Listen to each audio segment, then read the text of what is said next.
এই নতুন জিঅ' টেগিঙৰ সৈতে সন্নিৱিষ্ট কৰিছোঁ। জীৱিকা সখী বাইদেউসকলে জিঅ' টেগিং কৰিব। মই বিশ্বাস কৰোঁ যে বাইদেউসকলে এটকাও কাৰোৰ পৰা নোখোজে আৰু কোনোবাই খুজিলেও নিদি নিজৰ নামটো নিজেও জিঅ' টেগিং কৰিব পাৰিব। 19 তাৰিখে নতুন ঘৰ পাবৰ কাৰণে আমি যি সভাৰ আহ্বান কৰিছোঁ 126টা সমষ্টিত, সেই বিষয়ে মই আৰু অলপ মোৰ ভাষণত তাৰ বিষয়ে আপোনালোকক বুজাই দিম।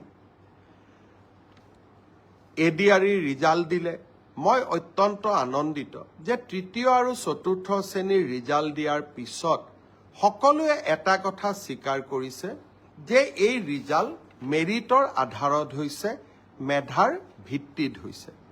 আৰু সঁচাকৈ চৰকাৰী চাকৰি আমি মেধাৰ ভিত্তিত দিয়াৰ বাবে প্ৰতিশ্ৰুতিবদ্ধ। এতিয়া কোনোবাই মোক কৈছে মামা কাট অফ নম্বৰ বহুত হ'ল। কাট অফ নম্বৰটো চৰকাৰে নিয়ন্ত্ৰণ নকৰে।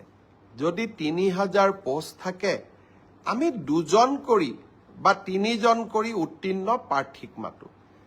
3000 পূৰণ 2, 3000 পূৰণ 3, 9000।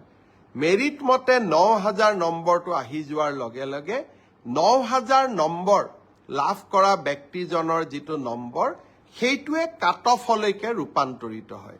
কাট অফ কোনেও বনাই নিদিয়ে। কাট অফ ছাত্ৰ ছাত্ৰীসকলৰ পৰীক্ষাৰ ফলাফলে নিৰ্ণয় কৰে।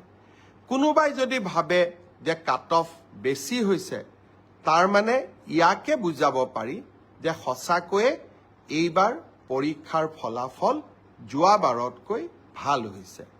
অসম পুলিচৰো দ্বিতীয় কাট অফ নোলায়, কিন্তু বছৰটোৰ শেষৰ ফালে আমি আকৌ নতুন অসম পুলিচত খালী হৈ থকা পোষ্টসমূহ আমি এডভাৰটাইজ কৰিম। কোনোবাই যদি পোৱা নাই হতাশ হ'ব নালাগে, দৌৰৰ প্ৰেক্টিচ। এডিআৰি পৰীক্ষাৰ প্ৰসংগতে মই উল্লেখ কৰিব খুজিছোঁ যে এডিআৰিৰ চতুৰ্থ বৰ্গৰ পৰীক্ষাৰ বাবে এতিয়া এটা অৰেল টেষ্ট হ'ব। এই অৰেল টেষ্ট আমি জুন মাহত অনুষ্ঠিত কৰিম। লগে লগে এডিআৰিৰ তৃতীয় বৰ্ষৰ পাছ কৰা ছাত্ৰ ছাত্ৰীসকল বা যুৱক যুৱতীসকলৰ বাবে এটা স্কিল টেষ্ট হ'ব। সেই স্কিল টেষ্টটো আমি অহা জুন মাহত আমি আৰম্ভ কৰিম। আমাৰ লক্ষ্য হৈছে যাতে এডিআৰিৰ নিযুক্তিও আমি 10 অক্টোবৰত দিব পাৰোঁ আৰু নৱেম্বৰ, ডিচেম্বৰ, জানুৱাৰীৰ ভিতৰত এডিআৰিৰ নতুন এডভাৰটাইজমেণ্টটো আমি যাতে দিব পাৰোঁ।